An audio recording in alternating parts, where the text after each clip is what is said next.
සිංහල අලුත් අවුරුදු නැකත් සීටුව 2026. පරණ අවුරුද්ද සඳහා ස්නානය අප්‍රේල් මස 13 වන සඳදා දින දියුල්පත් යුෂ මිශ්‍ර නානුගා ස්නානය කරනු මැනවි. අලුත් අවුරුදු උදාව අප්‍රේල් මස 14 වන අඟහරුවාදා පූර්ව භාග 9:32ට සිංහල අලුත් අවුරුද්ද උදා වේ. පුණ්‍ය කාලය අප්‍රේල් මස 14 වන අඟහරුවාදා දින පූර්ව භාග 3:08 සිට එදිනම අපර භාග 3:56 දක්වා. ආහාර පිසීම අප්‍රේල් මස 14 වන අඟහරුවාදා දින පූර්ව භාග 10:51ට රක්තවර්ණ වස්ත්‍රාභරණයෙන් සැරසී දකුණු දිශාව බලා ලිබ්බැඳ ගිනි මොළවා කිරිබතක්ද කැවිලි වර්ගයක්ද දීකිරි සහ විලඳ පිළියෙල කරගනු මැනවි.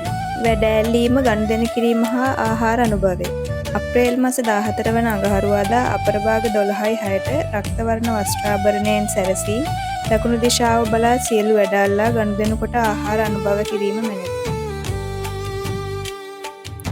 හිස තෙල් ගෑම අප්‍රේල් මස 15 වන බදාදා පූර්ව භාග 6:55ට පච්ච වර්ණ වස්ත්‍රාභරණයෙන් සැරසී නැගෙනහිර දිශාව බලා හිසට කොහොඹපත්ද පයට කොළොන්පත්ද තබා කොහොඹපත් යුෂ මිශ්‍ර නානු හා තෙල් ගා ස්නානය කිරීම මැනවි.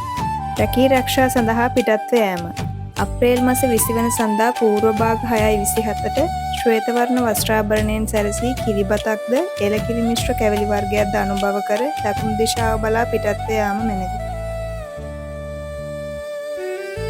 ඔබ සැමට සුබ අලුත් අවුරුද්දක් වේවා.